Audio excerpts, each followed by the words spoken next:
Assalamualaikum warahmatullahi wabarakatuh. Ya, teman-teman semua gimana kabarnya? Apakah kondisinya sehat semua? Nah, jadi sebelumnya perkenalkan, nama kakak Zahra. Hari ini kakak yang akan membawakan materi terkait bedah anak. Nah, jadi kalau untuk bedah anak ini, teman-teman mungkin beberapa penyakit sudah nggak asing lagi sama teman-teman ya. Kita akan bahas hari ini. Nah, kalau untuk bedah anak ini, teman-teman paling banyak sih adalah kompetensi satu dan juga kompetensi dua. Jadi untuk hari ini yang akan kita bahas itu terutama adalah yang pertama mengenai bagaimana membedakan gejala klinis pada pasien-pasien dengan kondisi penyakit di bedah anak. Nah, jadi bisa tahu gejala klinis, teman-teman bisa tahu bagaimana pemeriksaan fisik yang khas dan juga pemeriksaan penunjang, gambar pemeriksaan penunjangnya, sehingga teman-teman bisa mendiagnosis kira kalau misal nanti ada soal diagnosisnya apa gitu ya. Nah, kita akan bahas satu-satu ya. Lalu kita akan bahas pertama, yaitu kelainan kongenital berupa atresia esofagus. Nah, atresia itu kan adalah kondisi ketika tidak terbentuk sempurnanya esofagus gitu ya. Kenapa bisa terjadi? Karena adanya kondisi defek kongenital. Defek kongenital ini menyebabkan tidak terbentuknya esofagus secara sempurna. Ya.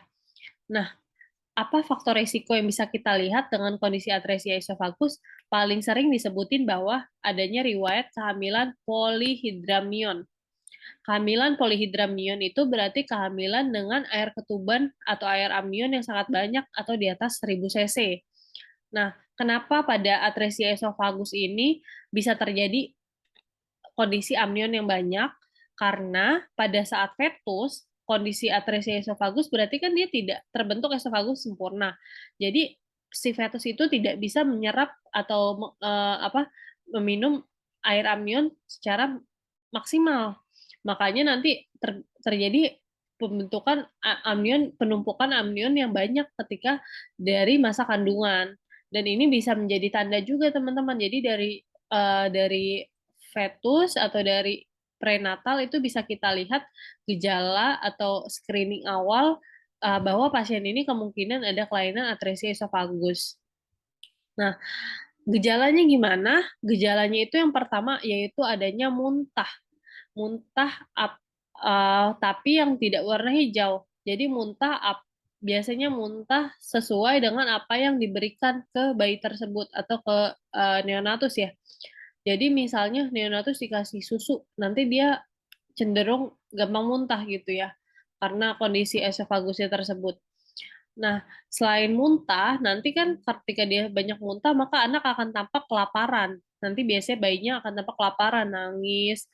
Nah, terus selanjutnya, yang kedua itu gejalanya berupa drooling saliva atau saliva yang sangat banyak. Nah, jadi salivanya itu banyak biasanya terlihat dari pada saat bayi tersebut lahir gitu ya. Terus yang ketiga, karena dia nangis, terus air susu juga banyak yang dimuntahkan, biasanya nanti akan ada usaha untuk diberikan susu lagi kan ya. Nah, nanti biasanya akan terlihat bayinya gampang batuk. Batuk terutama yang pada pasien yang memiliki fistula esotrakeal. Jadi ada hubungan antara si esofagusnya tersebut sama si trakea. Jadinya masuk ke trakea kan masuk ke saluran pernafasan ya. Jadinya ada respon batuk.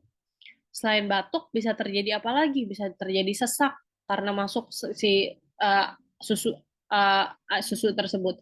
Selain itu bisa juga jadi terjadi aspirasi pneumonia karena masuknya susu tersebut ke saluran pernafasan. Ya, kalau kita bahas sedikit ya teman-teman, jadi atresia esofagus itu ada 6 jenis. Ada yang tipe A, tipe B, tipe C, tipe D, tipe E, tipe F ya. Nah, kalau yang tipe A ini kondisi atresia esofagus murni. Berarti esofagusnya itu memang kondisi atresia, ini kondisi atresia ya, dia terputus di sini, tapi dia tidak nempel dengan yang di depannya, tidak nempel sama trakea, tidak ada fistula. Kalau yang tipe B, ini tipe yang atresia esofagus, tapi bagian esofagus proksimalnya itu terjadi fistula dengan bagian trakea. Kalau yang tipe C, ini adalah salah satu tipe yang tersering, itu daerah esofagus bagian distalnya itu menempel atau memiliki fistula dengan trakea.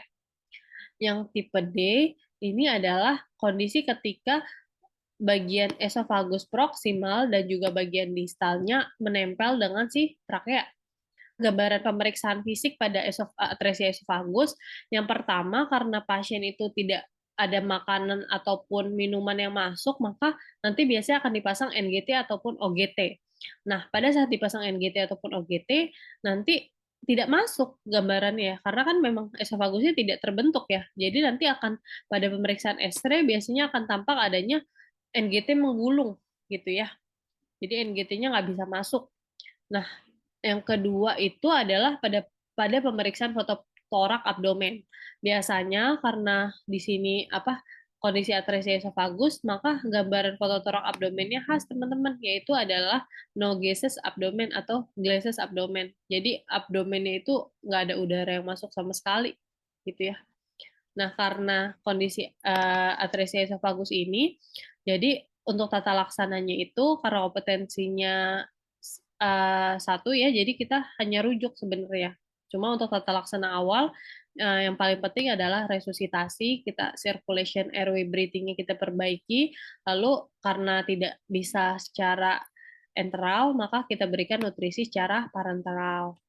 Jadi kalau untuk atresia esofagus, teman-teman ingat, anak muntah tapi tidak tidak biliar ya, tidak kehijauan, lalu ada gambaran drooling saliva, dan juga pada saat dipasang NGT menggulung, dan dari hasil pemeriksaan X-ray tidak didapati adanya gas di dalam abdomen. Itu gambaran khas dari atresia esofagus.